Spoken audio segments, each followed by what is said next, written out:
En nombre de la Fundación Indortes y de la editorial Actas, de las cuales soy patrono y director respectivamente, les doy la bienvenida a esta conferencia del doctor don Juan Manuel Pollato Galán, que ambas entidades hemos preparado conjuntamente.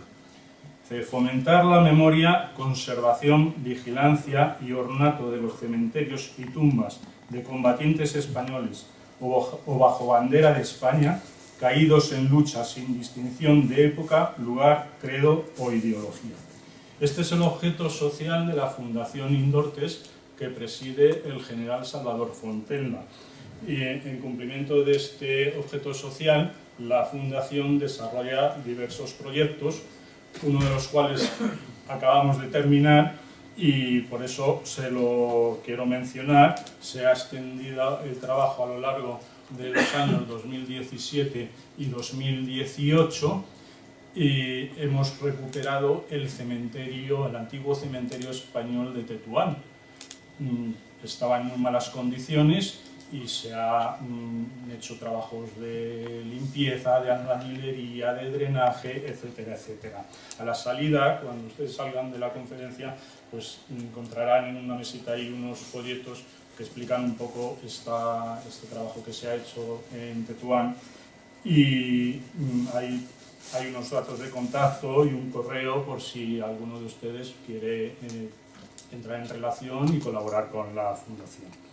Bien, antes que nada quiero agradecer a la Fundación Universitaria San Pablo su colaboración. Ellos nos acogen y nos prestan sus magníficas instalaciones. Quiero agradecer al Foro de Amigos de la División Azul que ha apoyado esta convocatoria, el Foro de Amigos de la División Azul, que está el general Luis Gómez Ortiguela, que lleva ahí atrás, pues lo ha dirigido varios años muy efectivamente. Quiero agradecer también a la Hermandad de la División Azul, que ha apoyado activamente esta iniciativa, sobre todo a su vicepresidente, Alfonso Ruiz de Castro, y además felicitarle a él y a todo su equipo por la magnífica labor que hacen en la Hermandad de la División Azul y en el museo. No sé si todos ustedes lo conocerán, pero quien no lo conozca, pues le animo a visitarlo, y a los que lo conozcan a hacerlo más asiduamente. Bueno, a todos ustedes también por su presencia, naturalmente. Curioso tema, ¿no?, el de los pediatras de la División Azul. ¿Quién nos lo iba a decir? Sorprende incluso a los expertos en la División Azul. Bueno, pues para presentarlo, introducirlo, tenemos una personalidad de excepción, el general Luis Feliu Bernardet, que es uno de los más prestigiosos militares de nuestro ejército. Su currículo es muy extenso, es de esos de 100 páginas o más páginas, así es que yo lo voy a abreviar mucho, no se lo voy a leer.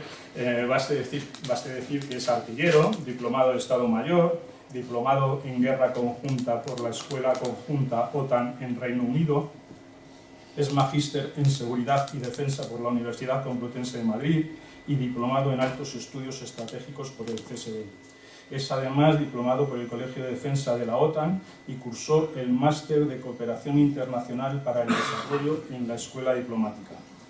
Ha realizado además innumerables cursos militares y civiles. Ha participado en 4 misiones internacionales en Bosnia y Herzegovina, en Kosovo, en Afganistán y en Georgia. Ha estado destinado en la Brigada Paracaidista, en el Estado Mayor del Ejército, Estado Mayor Conjunto de la Defensa, Dirección General de Política de Defensa, Cuartel General de la OTAN en Bruselas y como el coronel jefe de Estado Mayor de la Jefatura de Tropas de Canarias. Desde enero de 2016 es subdirector de Asistencia Técnica del Ejército y director de la revista Ejército. Pues sin más, mi general, muchas gracias y te doy la palabra. Muchas gracias, Luis. Buenas tardes. Bueno, es un placer estar aquí y primero volver a ver al general Gómez Ortiguela, que tuvimos unas grandes experiencias cuando yo era un joven capitán y aprendía de los capitanes antiguos como general Gómez Ortiguela, que tuvimos la oportunidad de hacer algunos ejercicios, experiencias y maniobras. Es un placer, general, otra vez. Es un placer ver también al general jefe de la Unidad de Sanidad, director de Sanidad, a mi amigo el general Noblejas, que de aquellos tiempos de la brigada pues conservamos incluso este gemelo, que es único, por cierto, ¿verdad? Porque no tuvo más recorrido y que me regaló él precisamente, el general interventor y todos los demás, que veo además algunas caras conocidas, ¿no? Muchos de ellos podían hablar de estos temas y de otros seguramente bastante mejor que yo, ¿no?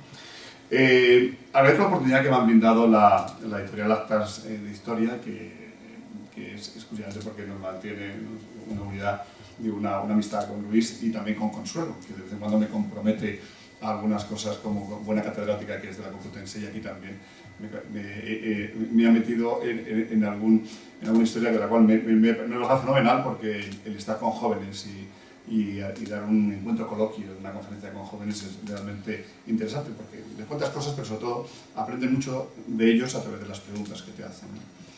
Desde luego recordará al general Salvador Fontenla. ¿Por qué? Pues porque yo comentaba antes que yo tengo chapín. Yo estuve en la Legión, aunque sea un ratito, un mes, ¿no? Pero me vistieron de legionario a pesar de ser artillero, y en aquella época no había artilleros en la Legión, ¿no? Era el mando de la Legión.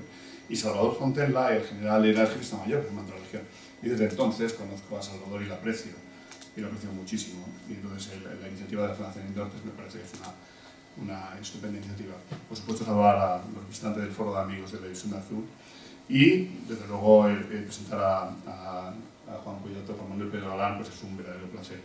Y sobre todo la conferencia sobre los piratas españoles en el Frente del Este, que tiene unas particularidades que comentaré luego, ¿no? Me llaman de mucho interés.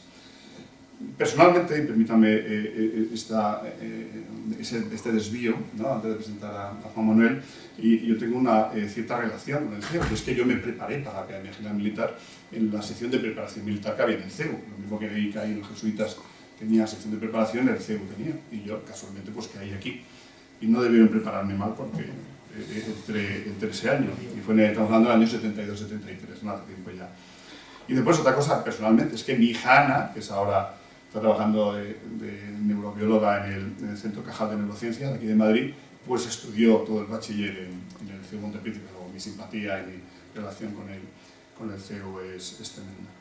Y después, si nos vamos ya al Frente del Este, pues tengo, y los sanitarios, los médicos del Frente del Este, tengo que decir que mi padrino, Luis Feliu Salinas, fue voluntario en la División Azul y resultó herido con, no sé si con granada de mano o con algo más, y en la espalda muy gravemente, y bueno, yo tuve la suerte de recuperar un fenomenal. Su espalda era un verdadero desastre, pero pude disfrutar de él, ¿no? De mi padrino hasta su muerte. Por lo tanto, tengo esta pequeña relación con la División Azul y con los médicos de la División Azul que consiguieron salvar la vida al que fue mi padrino después. Sin más dilación. Voy a presentar al doctor Juan Manuel Puyoto Galán. En cuanto habla, se sabe que es al menos de Sevilla, ¿no? Y es sacerdotal, y nació en 1970, por lo tanto es bastante joven, porque no se compara conmigo, y pues que es estupendo. Y desde luego, en el poco tiempo, el tiempo todo es relativo, ¿no? Pues ha acumulado una biografía profesional, académica y como escritor para mí realmente envidiable, ¿no? Simplemente citar el aspecto profesional de Juan Manuel, que es doctor en Medicina y Cirugía, es también doctor en Biología Celular y Molecular y licenciado en Psicología. Posee la especialidad de Medicina de Familia y de Urología y es jefe del servicio de urología en el Bajo Guadalquivir, que es una zona de la Junta, y además es médico voluntario de la Cruz Roja Española. Faceta académica y como escritor, bueno, pues Juan Manuel es académico de la Real Academia de Medicina y Cirugía de Sevilla y profesor del Departamento de Fisiología y Biofísica de la Universidad de la Ciudad Hispalense. Es autor y conferenciante de prestigio con más de 25 publicaciones científicas nacionales e internacionales y con más de 30 conferencias y presentaciones impartidas sobre historia contemporánea. Su afición a la historia le llevó a ser vocal de la Oficina de Historia de la Asociación Española de Urología durante 10 años y a alcanzar el premio Historia de la Medicina de la Academia de Medicina y Cirugía de Sevilla en el año 2003.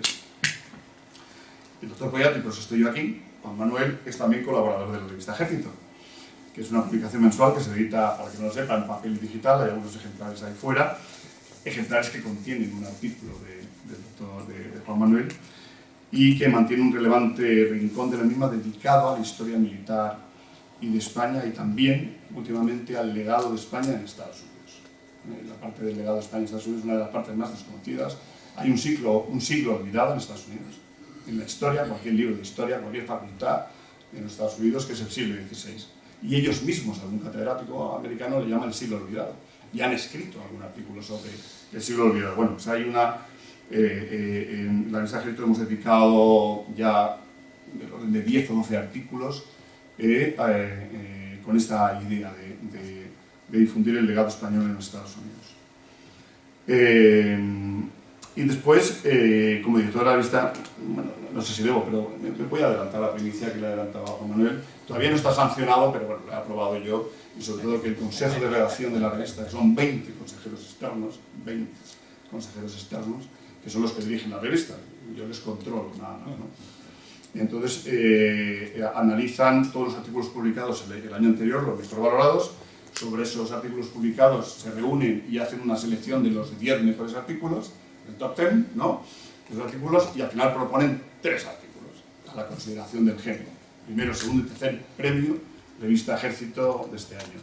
Bueno, pues el Consejo de Redacción ha propuesto como primer premio revista Ejército, todavía no sancionado, el artículo de Juan Manuel Pollato, que tiene un nombre un poco más largo, pero tiene su porqué. Se llama Pediatras en el Frente del Este, 1941-1943, cuento de hadas español para unos tristes niños rusos.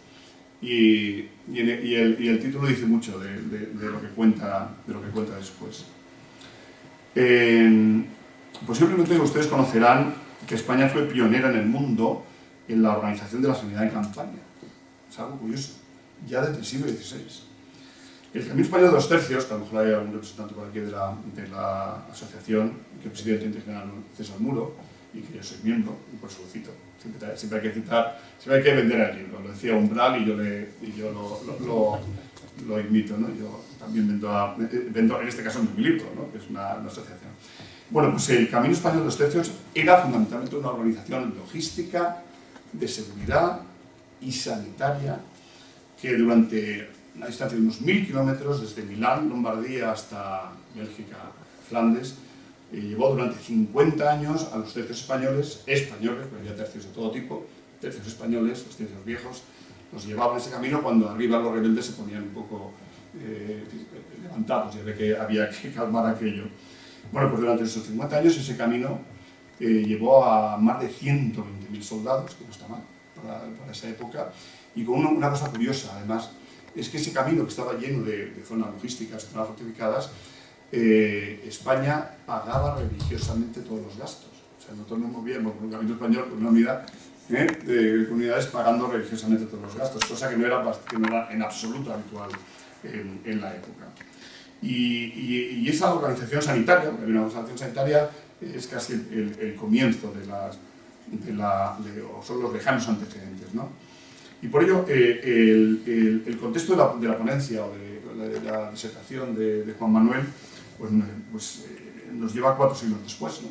A otoño de 1941, cuando la División Española de Voluntarios despliega en el Frente del Este con una estructura sanitaria innovadora para la época, con una logística asistencial y de evacuación que se fue transformando en una organización hospitalaria de campaña que alcanzó más de 2.500 camas hospitalarias y que llegó a atender a más de 80.000 pacientes militares y civiles. Este segundo aspecto es importante y lo destacará luego Juan Manuel. Además de una gran capacidad de adaptación al entorno, los médicos españoles contaron con 3 bajas en sus manos, al menos, para realizar su labor sanitaria y también humanitaria. En primer lugar, contaron con una formación y experiencia en campaña, veniendo de la Guerra Civil, de 1936-39. En segundo término, porque contaba con un material médico tecnológicamente muy avanzado, incluso con equipos portátiles de rayos X, que por cierto fueron inventados y desarrollados por un español. Primero el equipo portátil de rayos X lo hizo un español. Potabilizadoras de agua, equipos de ultrasonidos para detección de metralla, equipo de anestesia de última generación. Pero bueno, siendo importante todo esto, que es material, lo más decisivo fue el carácter humano, la cercanía en el trato de los médicos españoles y la sensibilidad ante el sufrimiento ajeno que mostraron todos los miembros de aquella organización sanitaria. Si lo desean, aparte de la presentación de Juan Manuel, pues fuera tiene, como cita, algunas revistas donde figura el artículo que publicamos de Juan Manuel con el título que he indicado. Y por último, pues quiero aprovechar la oportunidad también para indicar que el libro Bajo el fuego sobre el hielo, la sanidad en la campaña de la División Azul, que la publicó la editorial Actas en 2016, pues está agotado y lo único que se nos ocurre pedir que hagas una reedición. Muchas gracias por la atención y cedo la palabra al doctor Pérez. Gracias.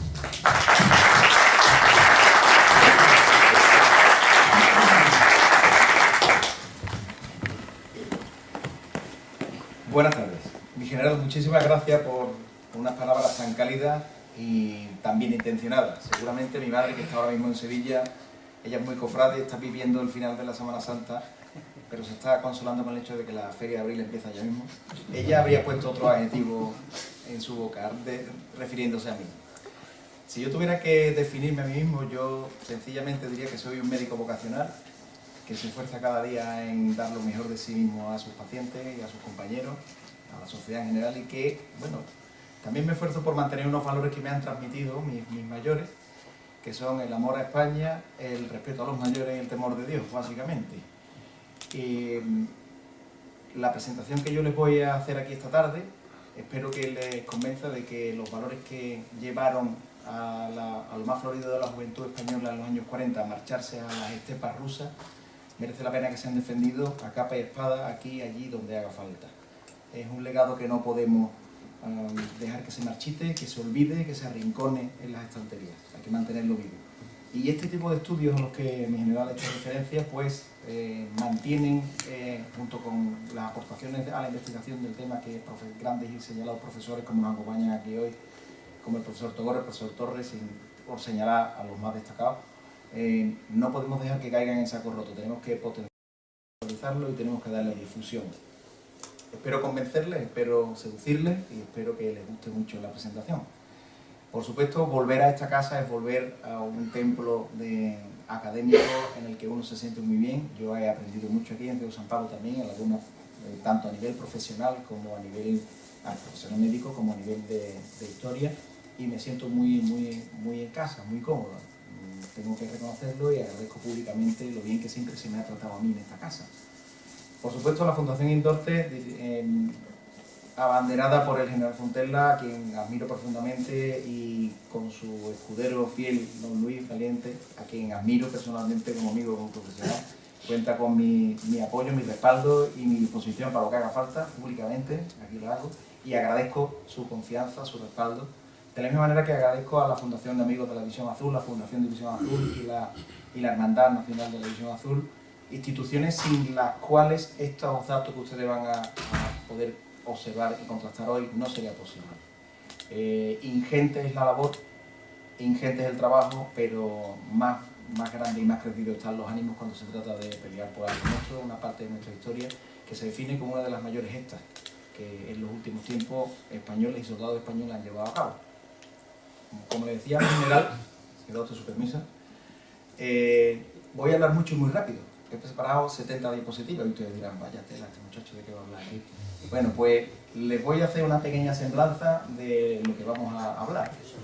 En principio, no sé si con la luz se ve bien, la mayoría de las imágenes son en blanco y negro, pues son de la época. Les voy a hacer una pequeña semblanza, varios toquecitos de atención sobre el contexto infantil en la guerra. Por supuesto voy a hacer referencia al Camino Español, como mi general bien ha mencionado, se ve que se ha preparado muy bien en la presentación. Y por supuesto voy a hablar de nuestra sanidad, la mejor sanidad militar del mundo, la española, no les quepa duda. Yo les voy a explicar por qué y los voy a desgranar. Después voy a comentarles cuál era la estructura y funcionamiento del escalón sanitario que acompañó a la División Azul en su periplo por tierras soviéticas. Desde el primer momento de que empiece a hablar de esto, hablaré de los pediatras. No pasa nada, de ahí no pasa. Y después haré un repaso muy somero para que dejarles a ustedes la inquietud y la ansiedad por leer el artículo en la revista sobre cuál fue la participación y la intervención en salud que realizaron nuestros pediatras. Las conclusiones las podemos ir desgranando al final entre todos. Según datos actualizados de la Fundación de los Derechos Humanos de Siria y contrastados con ACNUR, en el conflicto sirio, desde 2011 que se inició, se han podido computar, grosso modo, unas 20.000 muertes infantiles, muertes en el aspecto de sufrimiento, enfermedad, padecimiento, bombardeos, heridas de guerra. Pero lo más grave es que todavía a día de hoy existen prácticamente 250.000 de niños, jóvenes, adolescentes, que están bajo el yugo de la guerra. ¿Se puede hacer algo? ¿Podemos hacer algo? Nosotros sí estamos haciendo algo. Todos ustedes saben que todas las misiones internacionales del Ejército Español van acompañadas de un apoyo logístico sanitario fuera de Parangón. ¿Por qué digo esto? Para la importancia geoestratégica que tiene nuestro país en el contexto internacional, nuestra sanidad no tiene rival. No le tememos a nadie en Hostalí.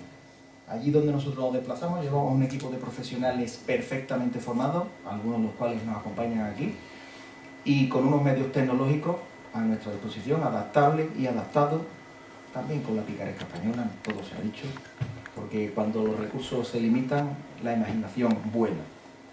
Y el resultado es siempre de aproximación al doliente, al que sufre, y efectivamente, como decía mi general, la sanidad militar española no solamente atiende a nuestras propias bajas, atiende a las bajas de los contendientes y atiende a las bajas de la población civil. Sería inhumano y sería impensable para un sanitario español no atender a una persona que realmente lo necesita. Y siempre que hay un niño que necesita su ayuda, allí hay un médico, hay un enfermero, hay un sanitario español que le tiende la mano y le ofrece lo mejor de nuestros cuidados, sin distinción de ningún tipo. ¿Por qué? Porque la guerra es eso que ustedes conocen. La guerra, la mejor visión de la guerra es la que tienen las que lo sufren, y los militares. En la sociedad civil contemporánea que vivimos, pues parece ser que la figura del militar es un poco incomprendida, es un poco enjuiciada, pero básicamente el principal profesional de nuestra sociedad que repudia la guerra es el militar, como todos ustedes saben. Y nosotros sabemos mucho de guerra y sabemos mucho de niños que sufren en la guerra. Estas son imágenes de nuestra terrible guerra civil. Sepan ustedes, como dato orientativo, que hasta que no pasaron 4 años después del final de la guerra civil, en España no se recuperaron los datos de nacimiento y de supervivencia postparto de los años 30, no solamente por las condiciones higiénico-sanitarias que se propiciaron después de la guerra, sino desgraciadamente por el daño materno en forma de enfermedades crónicas, trastornos ginecológicos y alteraciones hormonales que provoca una situación de guerra. Al respecto de esto, la Asociación Española de Pediatría, en concreto su grupo de estudio histórico, ha publicado un estudio, un ensayo muy completo para el que esté interesado, donde hace una semblanza sobre las condiciones para el nacimiento que había durante la guerra civil, las condiciones de rehidratación y de nutrición que sufrían los pequeñitos durante la guerra civil, y sinceramente les recomiendo si quieren profundizar en ese campo. Porque parece ser que la violencia es algo connatural al humano, parece ser que desde que el Altísimo nos creó estamos abocados a la guerra, desde el Paleolítico y mucho peor en el Neolítico. Las innovaciones tecnológicas para el desarrollo de armas y agresiones se desarrolló exponencialmente. ¿Cuándo nace la sanidad militar? Pues nace desde el momento y la necesidad de la recaptación de las bajas recuperables para el combate en unos ejércitos que, aunque estamos acostumbrados a leer las viejas crónicas como 40.000, 90.000 jinetes, en realidad eran 200, eran 500, eran 2.000. No se podía un ejército permitir perder pues infantes o caballeros. Había que recaptarlo de la manera que fuera.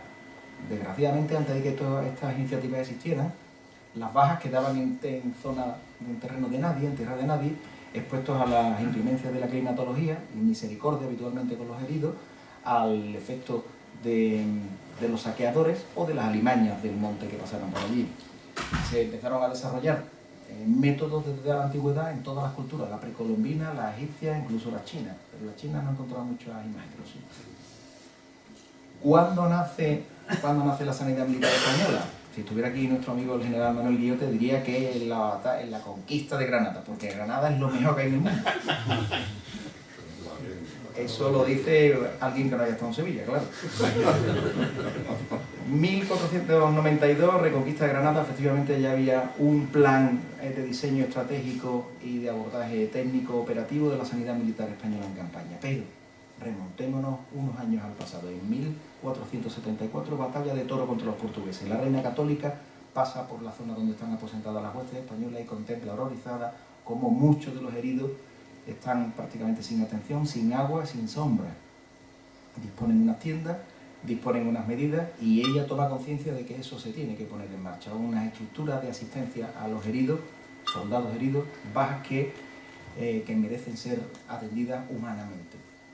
Después de eso, esta es la batalla de Toros, pues imágenes de los gloriosos tercios, el Camino Español. Efectivamente, el Camino Español no solamente fue un hito del desarrollo logístico, sino desde el punto de vista sanitario, se pusieron en marcha innovaciones que, bueno, como vivimos en un mundo dominado por lo anglosajón, ellos lo publicaron después, pero desde el Camino Español había hospitales con sábanas limpias, higiene diaria, alimentación equilibrada y acompañamiento psicológico el apoyo psicológico para el estrés postraumático, lo que antiguamente se llamaba neurosis de guerra.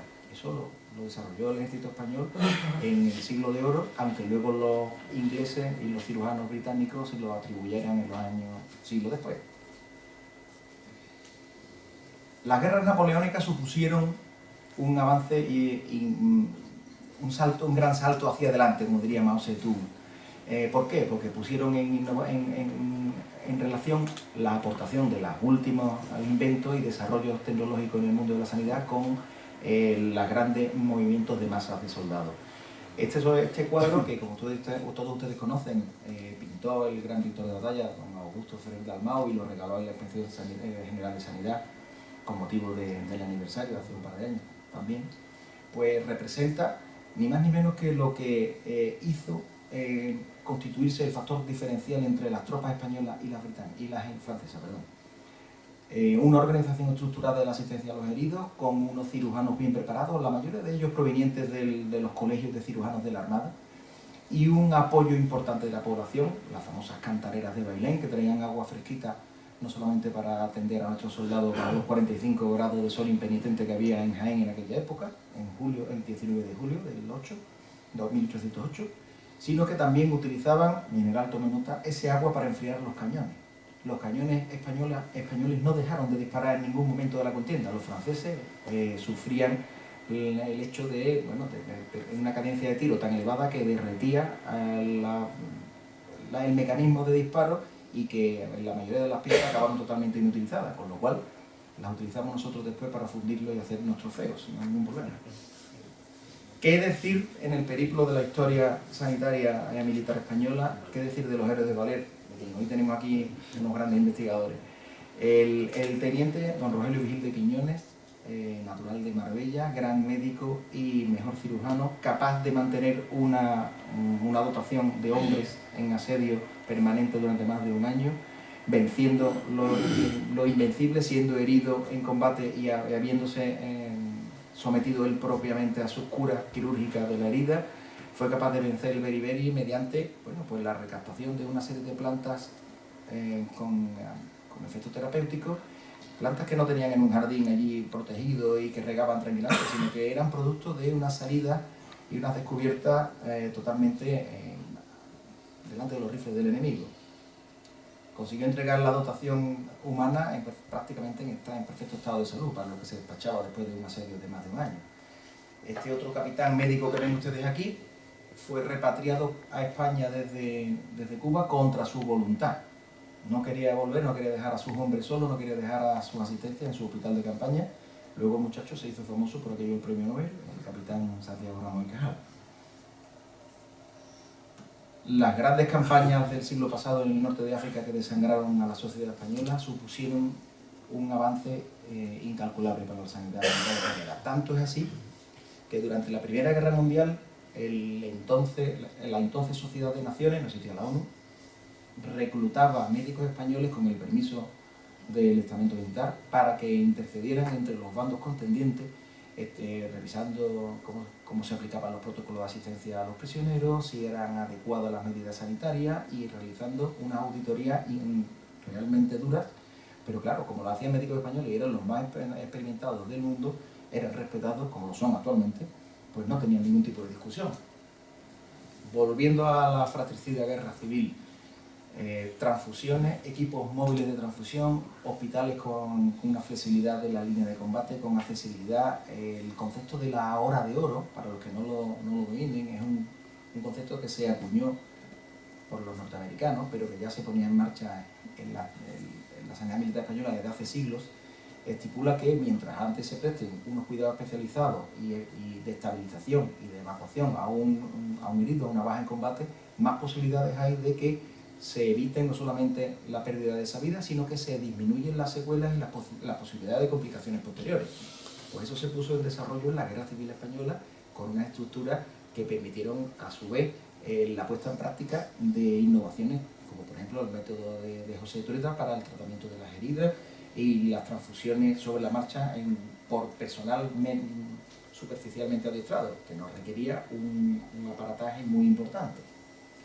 Misiones que se han acometido y que muchas de ellas no son tan conocidas, como la presencia de un hospital militar español en el delta del Mekong durante la guerra de Vietnam. No son políticamente muy correctas, pero el Congreso de los Estados Unidos agradeció la colaboración española y la suficiencia de sus médicos y sus enfermeros mediante la concesión de bastantes estrellas del Congreso. Eso no se lo dan a cualquiera. Aún hoy en día, en el gobierno de Vietnam se recuerda a los médicos españoles con cariño.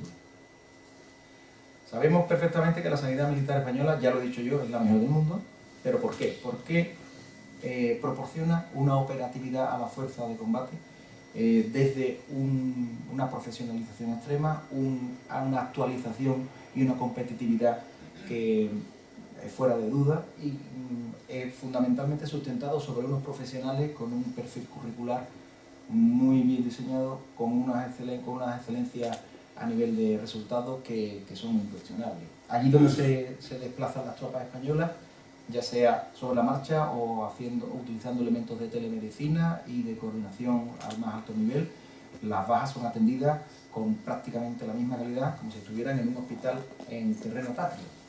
¿Qué es lo que ocurre cuando las cosas se ponen mal? Hay que llamar al ejército. Cuando las cosas se ponen muy mal, hay que tratar bien al ejército. No solamente en situaciones de combate, el ejército siempre está dispuesto a dar lo mejor de sí para una sociedad que, según mi opinión, tendría que quererlo un poquito más. Y ahora voy a hablar de mi amigo Pepe del Solar, perdón, el coronel José Manuel del Solar. Ahí ven, en esa foto ven ustedes un cabo sanitario, un ginecólogo y un enfermero. Bueno, pues esos son un pequeño ejemplo de lo que es la sanidad militar española. Son 3 profesionales de la salud que están destacados en la Fuerza del Mano Terrestre en Sevilla, en el precioso edificio de Capitanía, la Plaza de España, ustedes lo conocen. Y cualquier día, bueno, pues uno puede pensar que aquellos son dependencias administrativas, que tienen un pequeño botiquín donde tienen muchachos como este que hace tantas fotos y que lo tienen allí simplemente paseándose, haciendo un trabajo para pasar el día. Pues no. Este muchacho, que ven ustedes con el cabestrillo, iba tranquilamente con su bicicleta, paseando por las inmediaciones del Parque Maravilla, la Plaza de España, en Sevilla, sufre un desgraciado accidente con tan mala fortuna que cae con el cuello sobre el parachoques de un vehículo que hay allí aparcado y con tan mala fortuna que le secciona todo el paquete vascular, el muscular, la carótida externa, la yugular y se muere. Empieza a perder la vida. ¿Qué es lo que ocurre? Bueno, allí en Sevilla tenemos, algunos valoramos mucho lo que tenemos.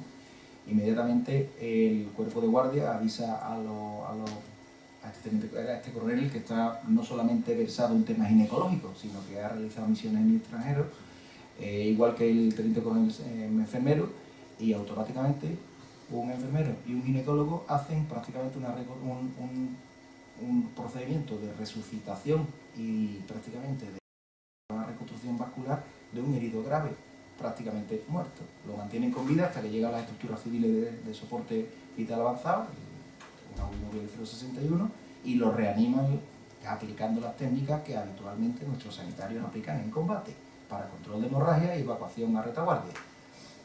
El problema de todo esto es que ahora cada vez que pasa algo cerca de Capitanía llaman a este señor.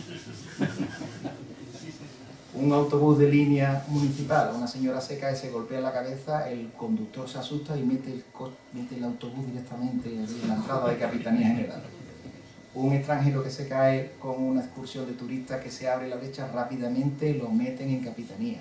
Al hombre lo llaman ya el ángel de Capitanía, pero ya se ha tenido que decir públicamente que por favor las estructuras de emergencia sociales pues están para eso, y las estructuras de emergencia civil están para eso, que ellos no, que ellos están para otra cosa, pero bueno, saben ustedes cómo somos los andaluces, ¿no?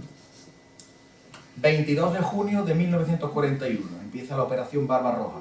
Alemania empieza la que a la postre sería la causa de su derrota final. Invaden Rusia con una disponibilidad de medios, tanto humanos como materiales, que lo hacen progresar la invasión a una velocidad que nunca se había visto antes en la historia de las batallas, con un acopio de material impresionante. Las tropas soviéticas son rendidas y los prisioneros se cuentan por cientos de miles. ¿Y qué ocurre en España? Pues en España se produce una respuesta social, con una movilización a nivel nacional integral, y los médicos militares aquel año parecía que iban a dejar sus unidades desprovistas de médicos, porque todos querían ir voluntarios a la División Azul. Se realizan, como ustedes saben, se articula legalmente la composición de la unidad de voluntarios españoles contra la lucha contra el bolchevismo, y los médicos, pues, en esa división de españoles, pues ocupan una plaza bastante preponderante. Aquí tienen ustedes algunos, estos son dos médicos, uno de ellos de Sevilla, el doctor Rodríguez de la Borbolla, capitán entonces, con un compañero paseando por las calles de la Fe de Bilbao, aquí ya cuando les dan los uniformes, y realizando los controles cuando los trasladan a Alemania. Desde España son trasladados a Alemania a través de la red ferroviaria francesa, y llegan a las localidades de Grafenberg, fundamentalmente, y Hof, donde reciben no solamente, como ustedes saben, el uniforme y el material, sino el adiestramiento. ¿Cómo se realizaron estos traslados? Pues lo que se referían entonces se llamaban batallones de marcha, fundamentalmente de tropas en general, o que eran trenes completos que transportaban a las tropas con sus uniformes solamente, sus uniformes de partida. Y eso sí, los médicos iban fundamentalmente en expediciones independientes, expediciones con un propósito específico o obedeciendo a una necesidad especial que se demandara desde Alemania. Bien, es cierto que en los batallones de marcha había unas pequeñas dotaciones sanitarias para atender las incidencias que se presentaran sobre la marcha en el traslado, pero el grueso o el montante importante de profesionales de la salud que se transportaban eran en expediciones independientes. Una vez en Alemania, no solamente recibieron el instrumental, el material y los protocolos de trabajo que tenían los alemanes en combate, sino que también se les proporcionó unas normas a la hora de la interacción, la cooperación con las tropas alemanas. No se les dio adiestramiento en pediatría ni en ginecología, porque los alemanes no llevaban ni pediatras ni ginecólogos. ¿Para qué? Si ellos no tenían mujeres ni niños en el ejército. Bueno, nosotros tampoco teníamos ni mujeres ni niños entonces, en primera línea.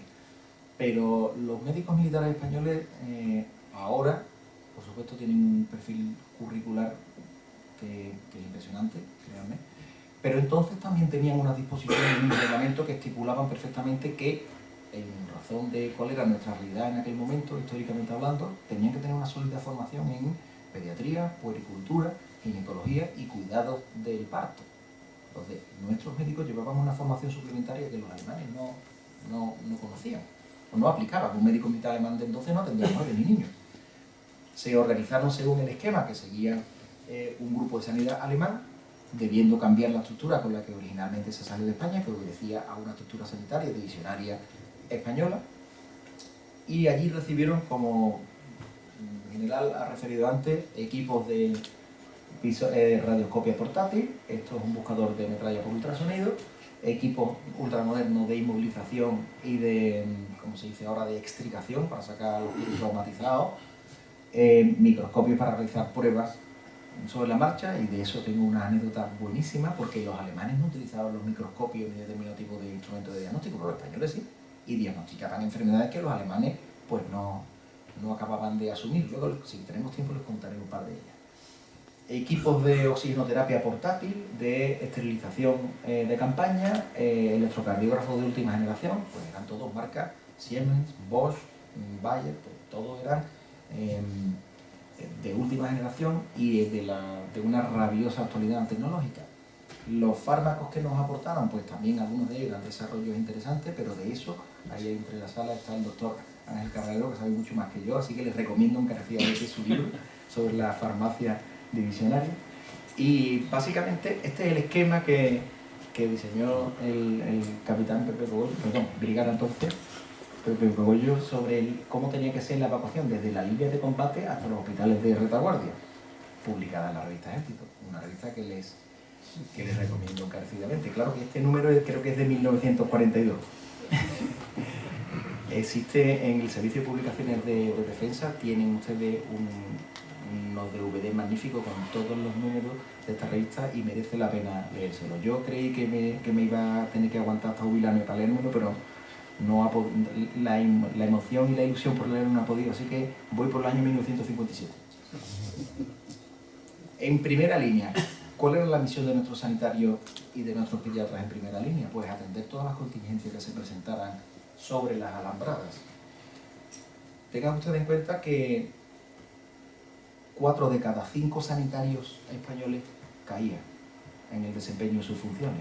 El Frente del Este, por supuesto, es el escenario de mayor letalidad de todos los conflictos que se unen bajo el paraguas de la Segunda Guerra Mundial.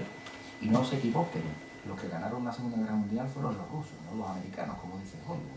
Bueno, pues donde más leña había, donde más baja había, donde más mortalidad había, allí fueron nuestros queridos camaradas, nuestros contemporáneos. Por supuesto, esta señal indica hacia dónde pueden ir a reunirse. Este es un punto de concentración o de reunión de heridos, está sobre las alambradas. La asistencia se realizaba sobre el agua, sobre el fango, sobre la nieve, donde hiciera falta.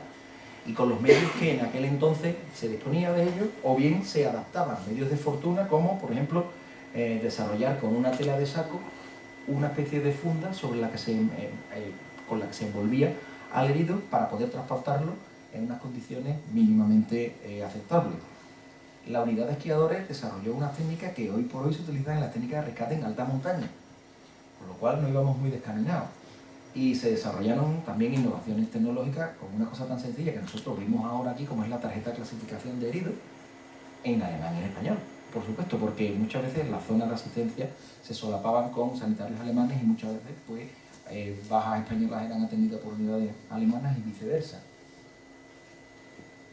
La siguiente estructura después de los sanitarios de primera línea eran los hospitalillos, como entonces se le llamaba, puestos de socorro de batallón, donde un médico de batallón, con el apoyo a veces de un segundo compañero, realizaban las primeras curas, el soporte vital y realizaban lo que nosotros decimos los médicos, los gestos que salvan vidas, como realizar un torniquete, una traqueotomía, una evacuación, una punción de un pulmón, estabilizaciones de fracturas abiertas, atención inicial a las heridas provocadas por la onda expansiva o por las explosiones, se realizaba allí y vean ustedes que efectivamente pues estaba en un pequeño búnker que se fabricaba con troncos o aprovechando pequeños desniveles del terreno. Vamos, la línea de combate es esta y aquella, pues en medio está el hospitalito de batallón. Hay que echarle bastantes bemoles a esto porque lo que llegaba allí no eran tonterías, esta es una imagen real. Aquello no era una broma, no era una película. Ahí en un pequeño hoyo en el recodo de ese camino se montó un puesto de sanitario de batallón y si se encuentra alguna instalación que permita que se despliegue un poquito más de material, pues entonces se utilizaban materiales de distintos batallones para hacer un puesto de reunión. Puestos de reunión a los que venían los médicos de la plana mayor cuando hacía falta. Allí arrimaba el hombro todo el mundo. Y se adaptaban todo tipo de edificaciones. Esto era una pequeña iglesia que en tiempos del Soviet estaba destinado a graneros y se readaptó para convertirlo en un hospital de asistencia. Hospitales que tenían, aunque parezca mentira, conexión telefónica con toda la red del frente y que permitían el desarrollo de innovaciones. Y me van a permitir que me detengan en describir esta innovación que hicieron 2 tenientes médicos españoles. ¿Qué ocurre cuando uno está trabajando a 43 grados bajo cero y tiene que evacuar a un herido que puede estar en shock? En shock significa que no tenga tensiones, que tenga el pulso muy bajo, que tenga una nubilación de la conciencia, que esté muy malito, vaya. Producto a lo mejor pues, de una herida de guerra, o producto de una enfermedad sobrevenida, o producto de un accidente. Si lo montamos en una camilla y lo transportamos, lo evacuamos a retaguardia, pues el camino se nos congela, que se quedaban congeladas las personas. Pues 2 señores desarrollaron, 2 tenientes médicos españoles desarrollaron sobre un trineo una pequeña caja de madera, aquí la ven ustedes, En el fondo de esa caja de madera se ponían unos ladrillos calentados al rojo vivo en las llamas. Sobre esos ladrillos se aposentaba una tabla y encima de la tabla los heridos, una mantita encima para que no cogieran frío, y se podían transportar. Este es un gran quemado que es transportado en uno de esos sistemas, permitiendo una confortabilidad y unas condiciones idóneas para la evacuación. ¿Por qué? Porque aunque inicialmente a la División Española de Voluntarios se veía que iba a ser una división de las más modernas, como las más modernas del ejército alemán, con gran disponibilidad de medios automóviles, pues al final fue una división hipomóvil, fundamentalmente en movimiento por tracción animal, pero no es porque fuera ningún tipo de prueba a la que nos sometieran los alemanes, simplemente porque a todas las divisiones del ejército alemán no eran automóviles, la gran mayoría eran hipomóviles y en aquel momento pues no se podían hacer otras cosas. Por ello les quiero decir que la mayoría de los vehículos automóviles, esto es una adaptación a un trineo con una estufa dentro, estos vehículos sufrían una erosión y un daño permanente por las 24 horas de uso, los 365 días del año. Entonces había que canibalizar piezas de otros vehículos y por eso nosotros utilizamos la figura del centinela para las ambulancias, una cosa que los alemanes no tenían. ¿Por qué? Pues porque cuando los alemanes, como no tenían centinela, dejaban una ambulancia aparcada en algún sitio sospechosamente desaparecida y aparecían en el lado español con otras matrículas. Ya se sabe eso de que quien roba a un ladrón, pues como tiene la puesto a ella que no se acerca a nadie, y un alemán menos. Les quiero traer a colación también la figura del teniente médico Cipriano Almaraz, que era un señor muy simpático, aparte de muy echado para adelante. Este teniente médico, en la batalla de Posat, rompió el cerco al que estaban sometidos las tropas españolas para evacuar a los heridos. Como esto eran ambulancias tiradas por bestias, por animales, cuando los francotiradores soviéticos mataron a los animales, volvieron a romper el cerco para entrar y sacar a los heridos, empujando la ambulancia, como se suele decir en Andalucía, a hierro, empujando con los bracitos. Y esas ruedas por el fango, créanme, no van muy bien. Siguiente escalón, los puestos quirúrgicos avanzados. Esto ya sí eran hospitales, con un catálogo de técnicas que incluían pues traqueotomía de verdad, cierre de heridas torácicas, realización de amputaciones y unas técnicas quirúrgicas abdominales que permitía el hecho de contar con cirujanos experimentados y cirujanos con muy buen pablo. Hay algunos de ellos que les voy a comentar que luego tuvieron una vida civil bastante fructífera. En estos centros se realizaba básicamente lo que hoy nos resulta tan normal, una clasificación de las bajas antes de entrar en los edificios adaptados a tal propósito, y se clasificaban en grave, muy grave, leve, menos leve, y se establecía un orden de aplicación. Había un turno de guardia de 24 horas cada 2 días para un equipo de guardia que se iban alternando, pero la mayoría de las veces tenían que trabajar los dos equipos al mismo tiempo cuando llegaban las grandes avenidas de baja de los grandes combates.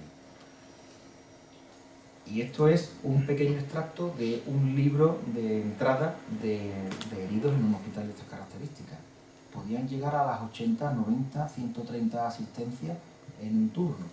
Pero yo no estoy hablando de una faringitis, ni de un resfriado, ni de una torcedura de tobillo, le estoy hablando de grandes heridas, avulsiones de grado con pérdida de tejido, arrancamiento de miembros. Estamos hablando de la zona más letal del frente del este.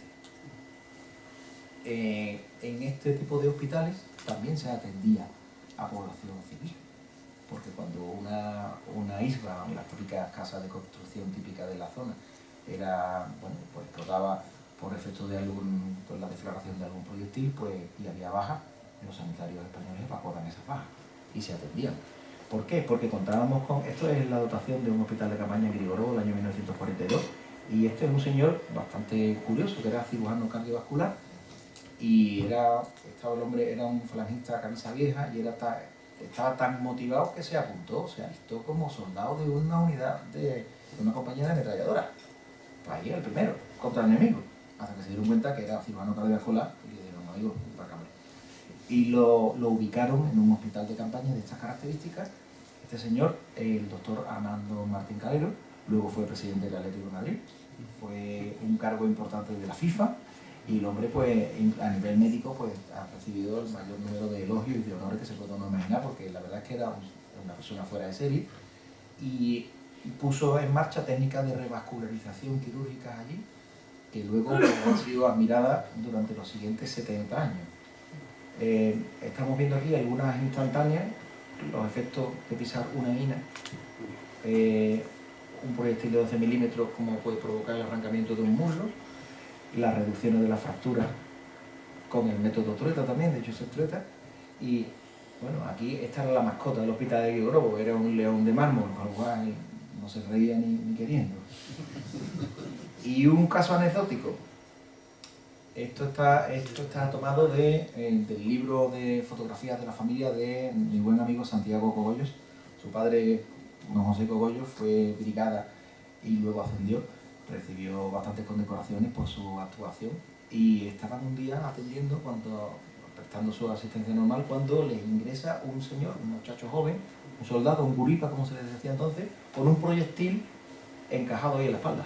Estaban haciendo un despliegue frente a las líneas rusas, una descubierta. Había llovido, el suelo era arcilloso y estaba relativamente enfangado, y cuando los rusos empezaron a defenderse con fuego de mortero, le cayó un proyectil de mortero encima a este chico, lo casi un metro más para abajo por el impacto, lo transportaron con mucho cuidadito, lo llevaron allí, pusieron unos sacos terreros en las ventanas, sacaron a todo el mundo y les trajeron el proyectil. No pasó nada, hasta que tiraron el proyectil por la ventana y por poco derrumba la casa.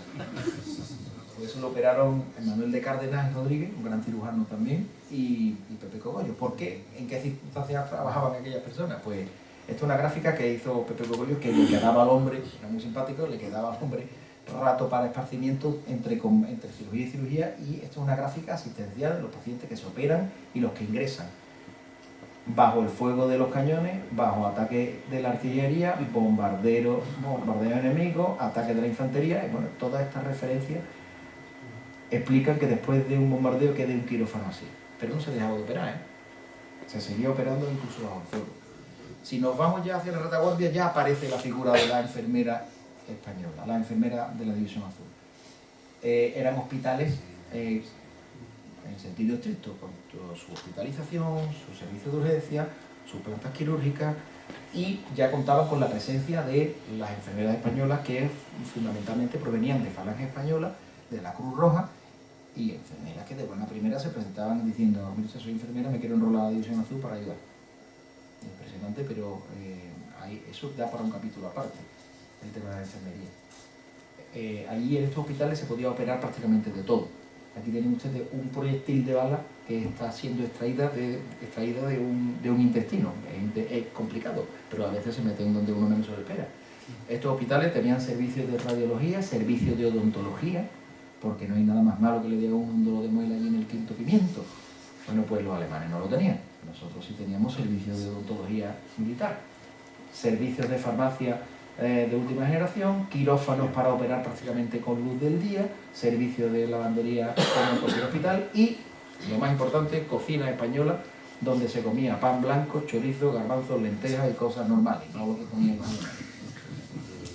Otra innovación de este tipo de hospitales son las sesiones clínicas que se realizaban conjuntamente con enfermería y digamos, la formación continuada para las personas que llegaban de España que no tenían mucha experiencia en ese campo. De esos hospitales después se evacuaban las bajas a hospitales de retaguardia, donde ya continuaba la convalecencia en nuestros heridos.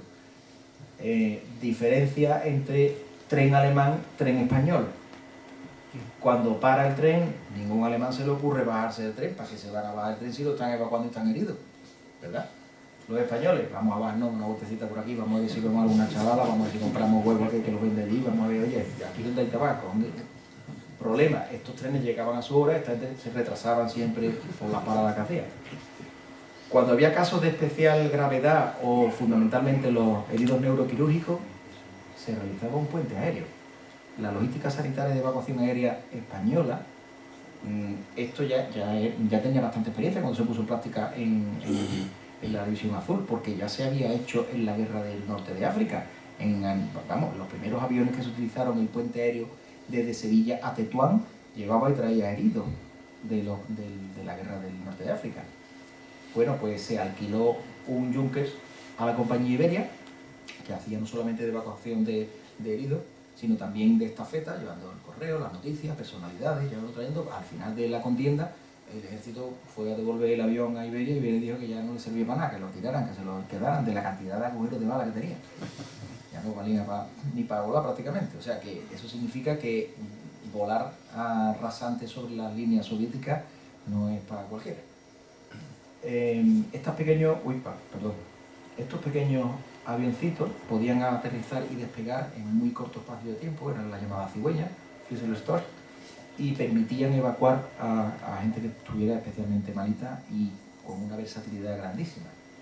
Ya en Alemania o en países como Letonia o en Lituania había hospitales de convalecientes, hospitales militares donde todo estaba en castellano y en alemán, donde no solamente continuaba la recuperación de nuestros heridos, sino también estaban ubicados los tribunales de valoración del daño corporal para establecer las compensaciones por los amputados, por ejemplo, o los heridos, o todo este tipo de cosas. Documentación se generaba a cientos de kilos, pero era una documentación que hoy por hoy se puede consultar y está muy bien a la hora de establecer determinado tipo de nexos y de comparaciones entre distintos hospitales.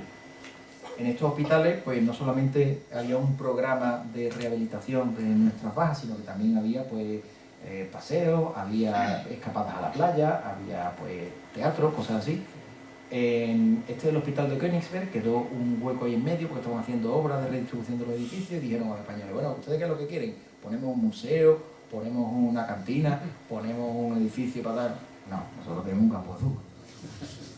El campo de fútbol, esta imagen corresponde a un partido Alemania-España que quedó 3-1, ganando España, y los alemanes pues impugnaron el resultado por lo visto porque pues, algo había pasado ahí y ellos pensaban que el portero no podía jugar, que el portero español le faltaba un brazo y una pierna. El alma mater de la sanidad en estos hospitales, el aspecto cariñoso, las madres, las que no estaban allí, ni las madres, ni las hermanas, ni las novias, ni las amigas, ese matiz emocional, afectivo, sentimental lo aportaban las enfermeras de revisión. Acompañaban al moribundo, cuando había bombardeos cubrían con su propio cuerpo a aquellos enfermos tan graves que no se podían trasladar al sótano ni al refugio antiaéreo, y muchas de ellas perdieron su salud y su vida por exposición y por no abandonar nunca a las personas a su cargo. Si se fijan, hay algunos de ellos que tienen caras de niños. Algunos de ellos pues tienen escasamente 17, 18 años. A lo largo de toda esta presentación, ya queda poco, no se aburran, que me queda prácticamente muy poquito, les he estado detallando lo que ha sido la sanidad en la División Azul. Todos nuestros médicos tenían una sólida formación en pediatría y en puericultura. Pero, ¿qué es lo primero que ve un pediatra cuando llega 248 oficiales médicos? ¿Qué es lo primero que ve un pediatra cuando ve el ámbito en el que tiene que desarrollar su trabajo? Pues que llega a una zona en la que todavía se practicaban asesinatos en masa por parte de algunas unidades especiales del ejército alemán, que había un exterminio selectivo, por supuesto, reserva no había ninguna, y todo lo que era alimentación, bienes, propiedades, objetos de valor, ganado, era confiscado para el ejército alemán. Todo aquello provocaba una desolación y un desánimo en la población que difícilmente era superable. Estas imágenes corresponden a los prisioneros, no a los prisioneros, sino a las personas, a los paisanos de aquella zona que se acercaban a la tropa española cuando ya empezaron a conocer cómo éramos, simplemente para ofrecer sus servicios. Y esto fue motivo de pelea continua entre alemanes y españoles. Estos eran unas personas de raza judía que, bueno, pues cuando un soldado español salía de paseo, veía a una chica guapa, pues la piropeaba igual que piropeaba a cualquier otra, salvo que no caía en cuenta de que llevaba una estrella amarilla de David aquí. Bueno, pues también eso fue foco de conflicto. Otro día podemos comentarlo si prefieren. ¿Y cuál era la desgraciada y triste situación en la que se veían los niños rusos? Niños que eran atendidos por nuestros médicos. La mortalidad entre los niños de 0 a 4 años era del 70%. Eso significa que muy poquitos conseguían salir adelante. En el parto morían no solamente el 85% de los niños, sino que también el 85% de las mujeres. Son datos contrastados. Luego, los niños soldados ascendían a un 25% de todos los adolescentes rusos, y la malnutrición afectaba al 95% de la población, niños, adultos, jóvenes, adolescentes, con lo cual el panorama ya se pueden ustedes imaginar qué consecuencias fatales presentaba.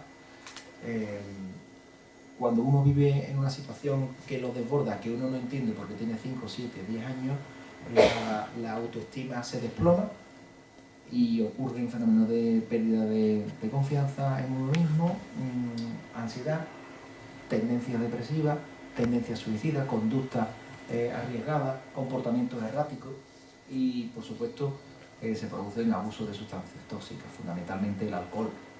En aquella zona pues había particularmente una especial presencia de prostitución infantil, bandas infantiles que extorsionaban, atacaban y asesinaban. La prostitución para conseguir dinero para comer, vamos, una situación realmente de barbaridad y que se intentó paliar desde las estructuras sanitarias españolas. ¿Cuáles eran las causas de mortalidad infantil en aquella época? Pues mucho peores que las que nosotros tuvimos que afrontar durante la Guerra Civil. La disentería hacía que un niño de 5 años durase apenas 18 o 19 horas con vida. La neumonía y las enfermedades respiratorias eran prácticamente perennes, la presencia en la población infantil. Y ya ni hablar tiene que la malaria y las fiebres que había, sobre todo en la época de deshielo, donde inmensas bandadas de mosquitos inundaban todas las poblaciones soviéticas. El parto prematuro proviene del estrés y de la ansiedad que se provoca a una mujer cuando tiene que afrontar este tipo de cosas, sobre todo cuando tiene otros hijos, también con vida. Y las hemorragias y la fiebre alrededor del parto, pues prácticamente se contaban como el pan nuestro de cada día. Hoy en día, todavía en España, mueren mujeres dando a luz. Gracias a Dios es algo que es totalmente irrelevante desde el punto de vista estadístico, más allá de que es un drama personal y familiar, por supuesto, pero entonces era lo más común del mundo. ¿Cuáles fueron las primeras determinaciones que se tomaron? Particularmente en este sentido fue muy sensible el general Muñoz Grande, cuando llegó y fue informado de cuál era la situación de la población civil, porque él siempre preguntaba por la situación de la población civil. Y lo primero que se hizo fue un buen informe, una auditoría bastante exhaustiva sobre cuál era la situación que se estaba afrontando allí, cuáles eran las contingencias y las necesidades de la población. Desde el minuto 1 de partido se establecieron pautas de colaboración desinteresada que consistían no únicamente en dar las migajas, sino desviar determinado tipo de partidas, no solamente de leche en polvo o de alimentos, sino material sanitario, ropa, determinado tipo de instrumental que era necesario para el mantenimiento de la actividad de los pequeños dispensarios que había allí. No había varones que ejercieran la medicina, se lo había llevado todo el Ejército Rojo. Había mujeres y viejos, nada más. Entonces se desviaron grandes cantidades de fruta, de verdura fresca para los niños y para los ancianos. Y este era uno de los equipos de potabilización portátil que llevaba nuestro ejército en aquel entonces, de origen alemán. Muchos de ellos se perdieron y permitían que aquella pobre gente pudiera potabilizar el agua, huyendo de la transmisión de enfermedades e infectos contagiosas. Este es el doctor Muñoz Calero, al que yo hacía referencia antes, y esta intervención fue una intervención de revascularización para salvar el pie a un niño ruso.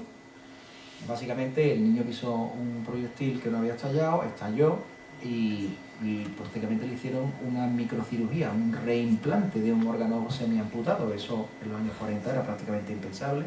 Hoy en día, yo para hacer un reimplante, yo me tengo que poner unas gafas lupa o tengo que utilizar un microscopio. Posteriormente, después de las acciones iniciales, ¿qué más cosas hicieron nuestros pediatras? Pues unas cosas tan obvias como promover la educación para la salud, qué tipo de acciones son saludables, qué tipo de alimentación hay que hacer, por supuesto repartir juguetes. Un niño, ¿qué es lo primero que tiene que hacer? Pues para aprender es jugar y para sobrevivir también tiene que jugar. Entonces se promovieron campañas en España para que las madrinas de guerra enviaran juguetes a Rusia. Claro, una madrina de guerra que normalmente es una chavala joven y quiere que su novio que está allí en la guerra, que vuelva y guapo y tal cual. cuando le piden una muñequita o una muñeca de trapo o un balón de fútbol o una serie de cosas, pues claro, se extraña un poco, pero aún así la cosa funcionó y la sección femenina particularmente mandó muchos juguetes a Rusia. Se promovió la creación y el desarrollo de escuelas, siguiendo el modelo soviético. Ahí los pediatras nada más que dijeron que había que escolarizar a los niños para introducirlo en una rutina que los sacara de su realidad, de esa realidad para sufrir que tenían. Porque cuando a un niño se le rompen los esquemas se desestructura la personalidad, no solamente los esquemas de familia o de padecimiento de enfermedad, sino también su escolarización, su pequeño mundo. Esta es una, igual que esta señora de aquí, que es una doctora rusa, esta es otra que colaboraba mucho con las tropas españolas y más de una vez ocurrió en las dos direcciones. Profesionales sanitarios españoles que iban a los dispensarios rusos a atender allí a población civil, rotulando en ruso dispensario español, cosa que a los alemanes les repateaba, y también ocurrió en más de una ocasión bajas por fortuitas o por efectos de francotiradores o determinado tipo de accidentes que eran atendidos por las médicas rusas y luego los trasladaban al hospital español a nuestros soldados. ¿Cómo? Ya estoy terminando, don Luis, no se ponga nervioso. Don Luis es de la izquierda, no mi general. Ya veo que mi general está disfrutando. Las relaciones con la población soviética. Bueno, pues todos sabemos cómo es nuestro carácter, cómo somos nosotros cuando llegamos a los sitios, cómo nos relacionamos. Pues aquí lo primero es echarse novia allí. Si vas a Rusia no te echan novia, ¿para qué vas? Un entierro. Aquí ven ustedes un soldado español. Una boda, 3 o 4 españoles apuntados por la cara. Otra celebración, los españoles dándole besos a la viejecita. Este señor mayor pues recorrió 300 kilómetros para traer a su nietecito para que lo atendieran los médicos españoles que atendían niños. Y fue atendido y gracias a Dios pues todo fue muy bien. ¿Esto en qué ha quedado?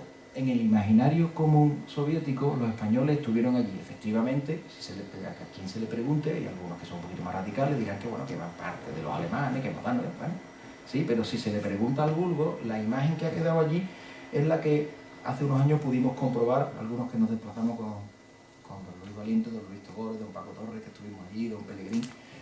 Estuvimos en una zona próxima a Posad y en una pequeña aldea esta señora me dice a mí, buenos días. Digo, hombre, señora, ¿usted habla español? Mi papá, era el único que sabía hablar, buenos días. Pero repetían canciones infantiles y es sorprendente, estos son los niños de entonces que a día de hoy todavía se acuerdan de los soldados españoles, unos que venían con uniforme alemán, con los ojos negros y el pelo negro, que tocaban la guitarra, que nos daban unos caramelos de vitamina C y que nos cogían en brazos y nos paseaban y bailábamos y les enseñaban canciones infantiles, todavía se acuerdan. Y esto, créanlo, que es una experiencia para vivirla. Cuando yo estuve allí me cantaban en español canciones de los años 40 porque las tienen memorizadas. Saben ustedes que hasta los 4 o 5 años el suelo del cerebro, el suelo del cráneo y las redes neuronales hacen que uno absorba conocimiento. Cuando tiene uno ya 47 como yo, va a absorber ni la leche del café. Pero se fijaban con tanta fuerza esos conocimientos que todavía son capaces de repetir. Por supuesto, ninguna de estas presentaciones habría sido posible sin la labor encomiable e impagable de la mayoría de los médicos que estuvieron allí. Y yo siempre que pongo aquí a los médicos a los que agradezco esto, el coronel Lanel, el coronel Bravo Ferrer, Rodríguez de la Borgoya, Pepe Cogollo, pongo a este señor que no es médico, pero que ha sido el principal documentalista de la División Azul.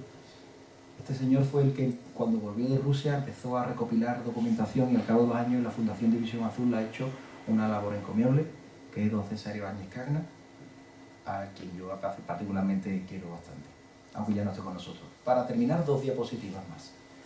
Una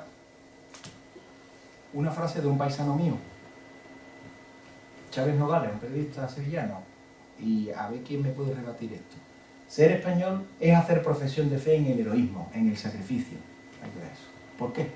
Porque todavía a día de hoy seguimos recogiendo bajas entre los nuestros por hacer lo que estamos haciendo y por haberlo hecho siempre.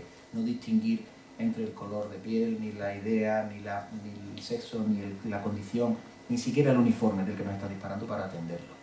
Y ya para terminar, la última diapositiva es un pequeño chiste. Está muy cerca la Pascua de Resurrección y la vida es eso, resurrección y vuelta a nacer. Y hay un chiste del año pasado que me gustó mucho, que es entre la Virgen María y San José y un soldado sanitario español que le está diciendo: a Belén, ¿no sería más prudente alumbrar al Salvador del mundo en nuestro hospital de campaña, allí en Líbano? Pues con esto y un bizcocho, hasta mañana a las 8. Muchas gracias por su atención.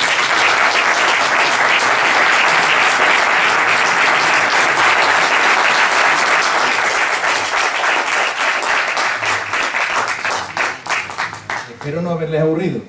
Se me han pasado muchas cosas, pero he tenido que ir rápido.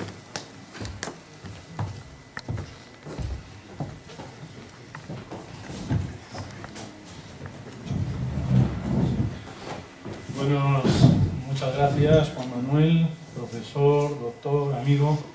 Ha sido una conferencia magnífica. Ahora vamos a abrir un pequeño turno de debate por si alguien quiere hacer alguna pregunta al ponente.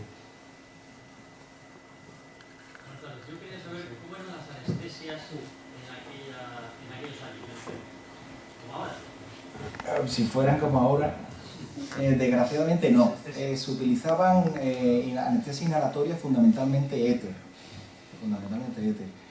Pero bueno, el orujo y el anís del mono eso también se usaban. Pero fundamentalmente cuando había grandes cirugías se utilizaba la anestesia inhalatoria con el aplicador, el antiguo hombredán que se llamaba, que es una máscara, como hemos visto en las películas del oeste, que ponen un pañuelo y van vertiendo el líquido poco a poco, con una especie de mascarilla facial y controlando permanentemente el nivel de conciencia de la persona.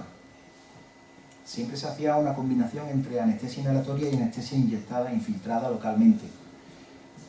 Y aunque a más de un colega mío médico le puede parecer un horror, el que verdaderamente controlaba aquello era el enfermero que asistía al quirófano. En Estados Unidos lo siguen haciendo los enfermeros, son los principales anestesistas. En general. Soy Gerardo Peral, regional de la Unidad de Sanidad. No se puede explicar mejor ni con más gracia la trayectoria de la sanidad militar española. Hemos estado encantados de escucharte porque además muy bien has traído una documentación extraordinaria y te vamos a nombrar embajador de la sanidad militar. Y decir con esto que estamos muy satisfechos, nos ha encantado tu exposición y agradeceros por el esfuerzo que habéis utilizado a ti y a la organización. Muchas gracias. Está hecho desde el corazón, porque creo que se me nota, y el hecho de estar aquí en un ambiente prácticamente familiar, eso siempre potencia mucho más. Muchas gracias. A mí me gustaría preguntarte, Juan Manuel, algo has señalado, pero si puedes profundizar. ¿Cómo reaccionaban los alemanes ante este trato que los españoles y solo los españoles daban a la población? La relación profesional con los colegas alemanes empezó desde el momento y lugar en el que llegamos a Baviera, en las inmediaciones de Nuremberg, en la mayor base militar que había en el sur de Alemania, en Grafenberg, cuando, bueno, pues según me contaba el coronel Bravo Ferrer, lo citaron al primer día que llegaron allí, después de darle los uniformes, y los citaron en unas clases y empezaron a darle clases de medicina. Y por educación y por decencia, pues estaban en casa de ellos como invitados, aguantaron 45 minutos, a los 45 minutos se levantaron y se fueron los médicos españoles. Los alemanes en un principio pensaban que poco más o menos que nosotros veníamos de la República Centroafricana o algo así, y que no había un bagaje experiencial ni tecnológico en ese sentido, hasta que con el paso de los días fueron comprobando que no estaban hablando de unos indocumentados, estaban hablando de los médicos militares españoles, mejores que ellos, ¿no? La mayoría. Al principio eso duró prácticamente apenas meses y luego sí que fue floreciendo una gran camaradería y una gran colaboración que permitió el desarrollo de innovaciones organizativas con solapamiento de las redes asistenciales, que fue muy bien. De hecho, después de la guerra, muchos médicos que han tenido una gran presencia internacional y científica atribuían su aprendizaje a los médicos españoles con los que convivieron en la Segunda Guerra Mundial, en el Frente del Este. Pero, claro, el alemán no podía relacionarse, el médico alemán, el militar alemán no podía relacionarse con la población civil. Era impensable que aquellos Untermenschen, personas que no eran personas, estaban por debajo del grado de personas, ellos no podían rebajarse a atenderlo. Tampoco podían darle de comer, tampoco podían confraternizar, no podían, aunque había la mayoría de los médicos alemanes, la mayoría de los oficiales de una o de otra manera sí tenían un contacto cordial, sobre todo porque eran caballeros. Luego estaban otros que no eran tan caballerosos y eran los que hacían los asesinatos selectivos, los Einsatzgruppen y toda esta gente. Pero al principio se sorprendían porque había una comunidad de caracteres entre la población española y la población rusa en cuanto a la esterilización de la alegría, al planteamiento de la actitud vital, y claro, había un hermanamiento más cercano, digamos, desde el punto de vista afectivo. El alemán es una persona que tiene muchas virtudes, es una persona que viene de una cultura muy diferente a la nuestra y a veces pues no entendía aquello. Pero el alemán es una persona muy racional, si se le explica las cosas las entiende. Entonces al final pues se están descritos casos de solapamiento y de tapar algún tipo de cosas en determinados tipos de oficiales alemanes para que no hubiera represalias hacia los españoles. Las relaciones empezaron un poquito equivocadas, pero en pocos meses se corrigieron y luego acabaron muy bien.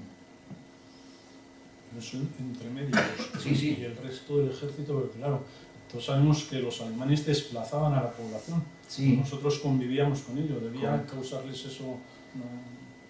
La cercanía y el roce hace el conocimiento, ¿no? Y el conocimiento mutuo. Nosotros los descubrimos a ellos y ellos nos descubrieron a nosotros también, pero indudablemente cuando un oficial médico español es alojado en una isla con una familia rusa y están él y su asistente y conviven allí cuando no están de servicio, pues eso genera determinado tipo de flujos de comunicación positiva siempre. De hecho, hay muchos divisionarios que han vuelto a Rusia al cabo de los años para intentar encontrar las familias con las que convivieron. Eso es más frecuente en el ejército español que no en el alemán. Pero por eso, precisamente por la convivencia. Pero vamos, yo hablo de los médicos, que es lo que he estudiado. Agustín. Sí, bueno, quería felicitarle por la presentación que ha sido extraordinaria. ¿Qué cifra, se sabe qué cifra de criaturas jóvenes, adolescentes, niños atendieron los médicos de la División Azul en el periodo de tiempo que estuvieron allí? La asistencia se realizó en proporción al nivel asistencial en el que se encontrara la persona. Pero, por ejemplo, en un sanitario de batallón, un sanitario de primera línea, atendía con lo que tenía, que era una cajita de vendas con unas tijeras para colocar un vendaje, inmovilizar una fractura, poco más. En un escalón de asistencial de batallón, pues ya se podían prestar otra serie de cuidados, se podían administrar algunos medicamentos y se podía realizar una mínima cirugía. En los puestos de clasificación o hospitales de mayor entidad ya sí se podían hacer reducciones quirúrgicas de fracturas, evacuación de hematomas, curas de heridas complicadas, muchas más cosas. ¿Qué es lo que ocurre? Oficialmente no hay un registro como lo hay de todas las bajas como el que yo he mostrado, porque oficialmente no se hacía. Se hacía, pero de tapadillo. Entonces, sí que efectivamente tampoco había tanta población como para que hablemos de números muy grandilocuentes, pero sí que es cierto que el que lo necesitaba lo recibía. No hay datos, no tenemos estadísticas que podamos sustentar ni que podamos apoyar. Pero sí que es cierto que era tan común como que todavía casi 80 años después lo recuerdan. No eran casos aislados, no eran prácticas extrañas, sino que se le administraban los mismos cuidados que a un español que lo requiriese.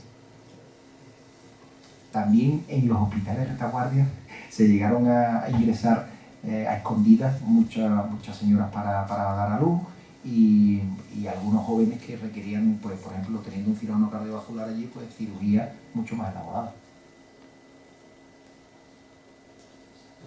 Primero te doy enhorabuena por tu conferencia. Yo te he ido varias veces y no se me fue en serio.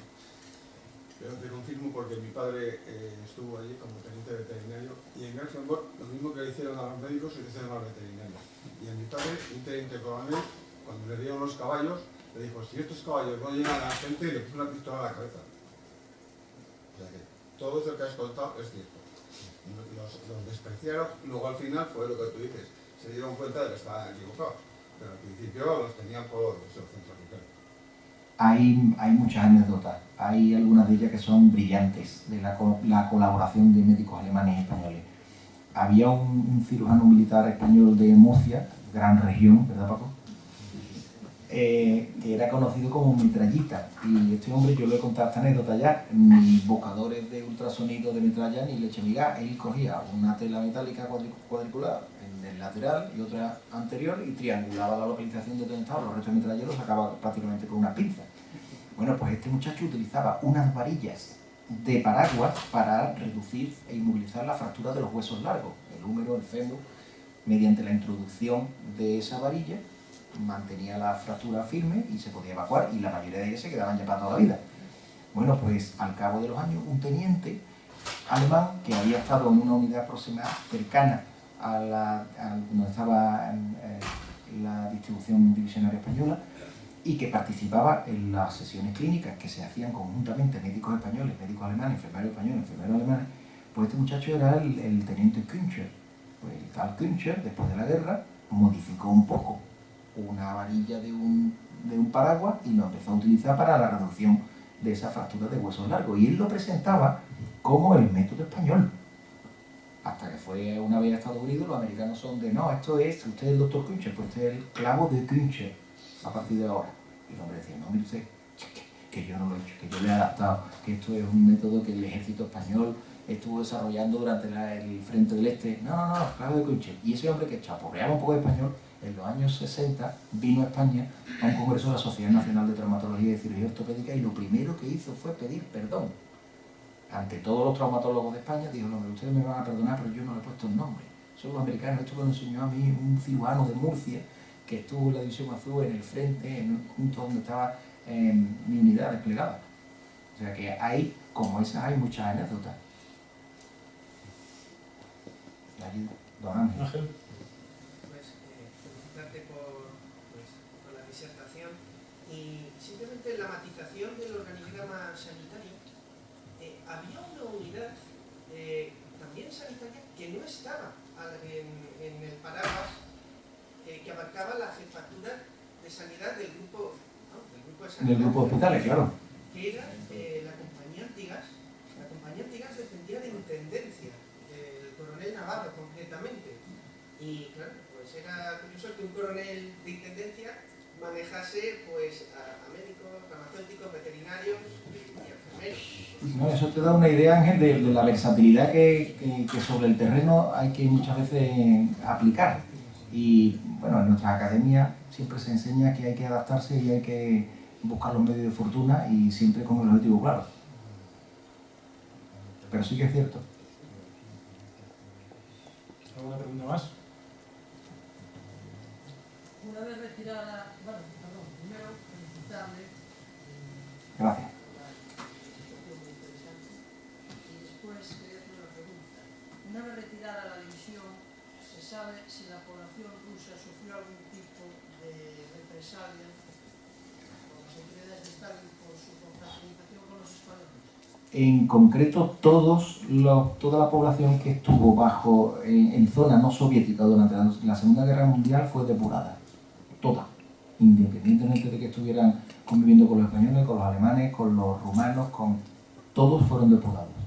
Unos sufrieron más y otros sufrieron menos, pero desgraciadamente todos pasaron por ese camino. Indistintamente de que nosotros fuéramos los que casualmente pasáramos por allí.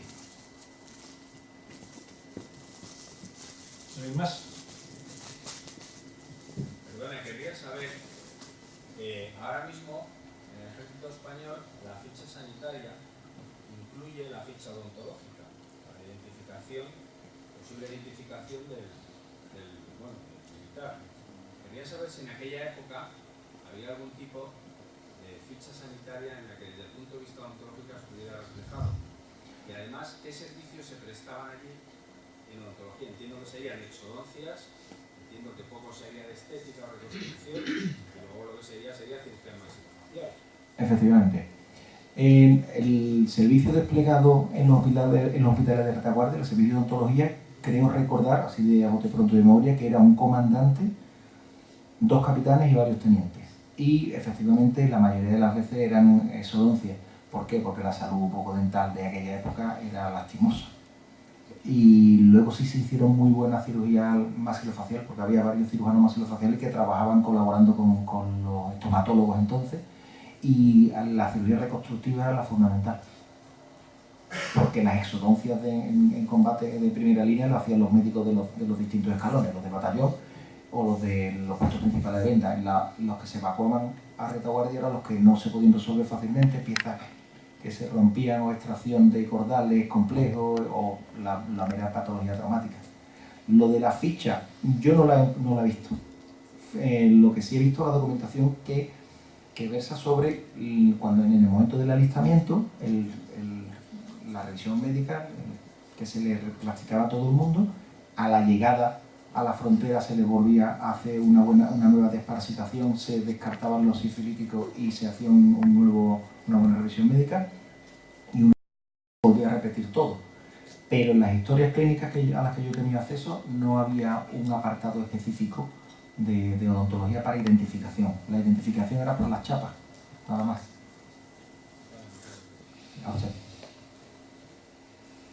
Muy bien, pues si no hay más preguntas, gracias mi general, gracias doctor Pollato, despedimos el acto, no sin señalar que está en la sala Juan José Sanjarte. Él es divisionario, un héroe de España, un héroe del Niliquino, y me gustaría que a la vez que damos un aplauso al ponente, lo demos más fuerte, una ovación importante a Juan José Sanjarte.